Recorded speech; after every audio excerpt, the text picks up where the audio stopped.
Hailstorms and damaging winds tore across Florida this weekend, striking everywhere from the quiet neighborhoods of Palm Bay to the busy streets of Miami.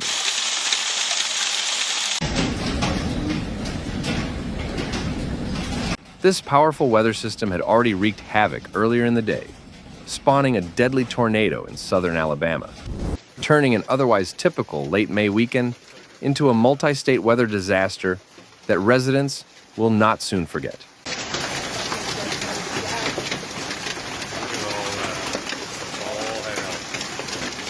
The first signs of trouble appeared just before noon on Saturday. Meteorologists at the National Weather Service in Melbourne noticed bright pink cores on radar, signatures of rapidly intensifying hailstorms over inland Brevard and Osceola counties.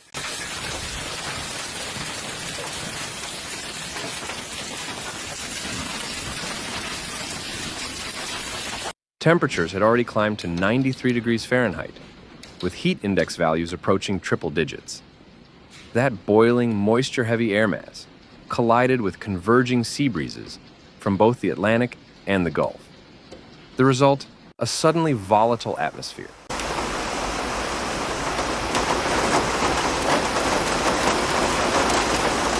By 1:45 p.m., the NWS had issued its second severe thunderstorm warning of the day, this time for northern Brevard. Mere minutes later, social media lit up with footage of hailstorms. The hail began pea-sized, quickly grew to marble-sized, and eventually reached the size of golf balls, rattling rooftops like machine gun fire.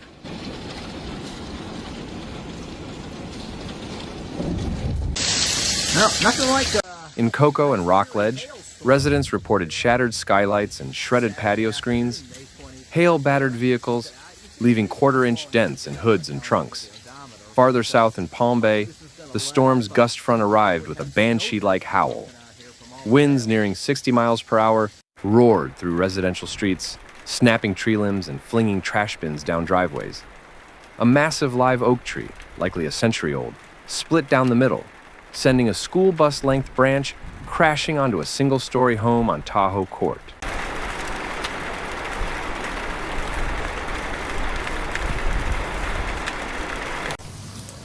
Palm Bay fire rescue crews raced to the scene, chainsaws buzzing in the pouring rain. Remarkably, the giant limb stopped at the roofline. The family inside escaped unharmed. Fire Rescue Lieutenant Sarah Nguyen described the aftermath. The tree looked like it exploded from the inside.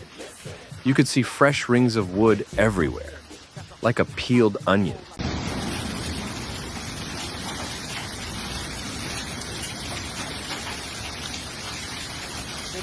Along a 95, drivers pulled onto the shoulder as sheets of hail reduced visibility to zero. Near Vero, lightning struck power poles and tripped transformers, plunging 8,000 customers into darkness. In downtown Melbourne, over 3 inches of rain fell in just 45 minutes, overwhelming storm drains and turning Strawbridge Avenue into a river, deep enough to push floating sedans sideways. While Central Florida reeled, attention turned farther south. Overnight, the Storm Prediction Center had quietly raised the severe weather risk for Broward and Miami-Dade counties, pointing to a pocket of sheer atmospheric energy spinning up from the Florida Straits. By morning, CBS Miami meteorologists issued a Next Weather Alert Day, warning viewers that isolated storms could intensify explosively after 2 p.m.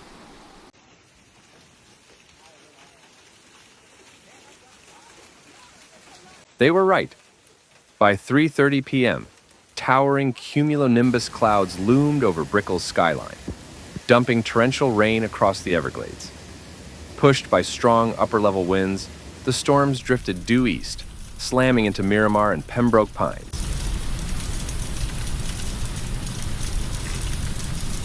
Hail pelted parking lots outside the shops at Pembroke Gardens, sending shoppers sprinting for cover. Wind gusts near 58 miles per hour knocked out traffic lights along Pines Boulevard and toppled a dozen royal palm trees, their root balls cleanly lifted from waterlogged medians. In Fort Lauderdale, lightning illuminated a waterspout spinning just offshore of Las Olas Beach.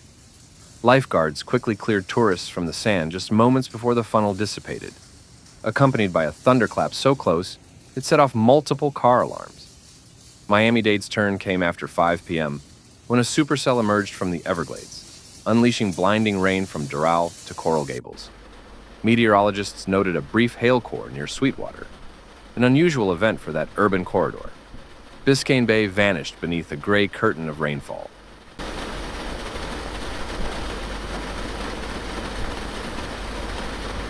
The downpour arrived precisely during evening rush hour. The Palmetto Expressway came to a standstill due to standing water, and Metro mover services slowed to restricted speeds following multiple lightning strikes near power substations. But before Florida's chaos unfolded, southern Alabama had already suffered the storm's opening blow. At 7:12 a.m., a rotating updraft over Covington County tightened into a classic wedge tornado just 2 miles southwest of Andalusia. Residents had barely 5 minutes between the tornado warning and the funnel crossing Highway 55. The twister stayed on the ground for nearly 9 miles, destroying mobile homes, tossing grain silos into pine forests, and snapping power poles like twigs. Covington County EMA Director Marcus Hall reported that at least 38 structures suffered major damage. Had it struck just an hour later, when more people were awake and outside, we'd be counting fatalities, he told reporters, standing beside a brick ranch house that had lost its entire roof.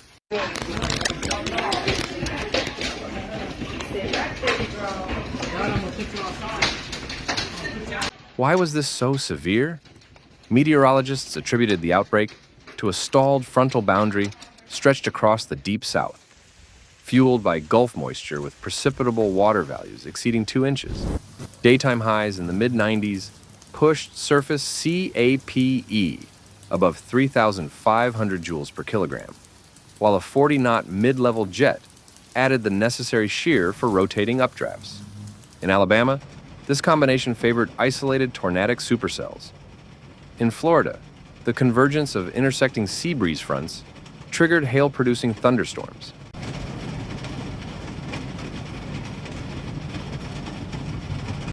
The NWS Melbourne's evening forecast discussion summarized it best. A classic Mace setup. Plenty of juice, plenty of spin, and just enough boundary interaction. We hit the trifecta. Sunday offers only modest relief.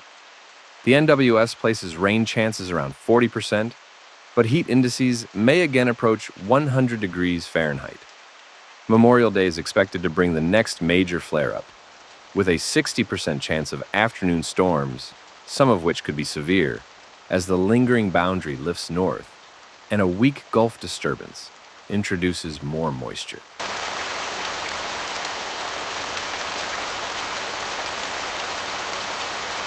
Across Alabama, Red Cross relief teams have set up at the Covington County Kiwanis building. Volunteers are distributing tarps, bottled water, and hygiene kits. Damage assessments are set to begin Monday.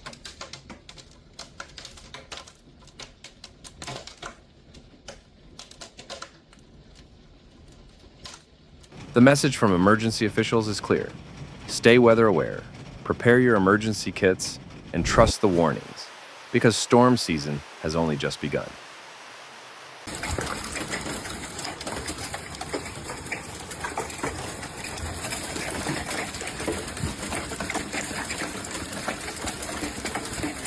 This is just one of many natural disasters we cover here on Severe Weather.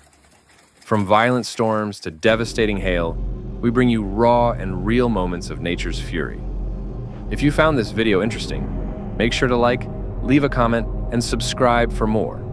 Nature doesn't wait, and neither should you.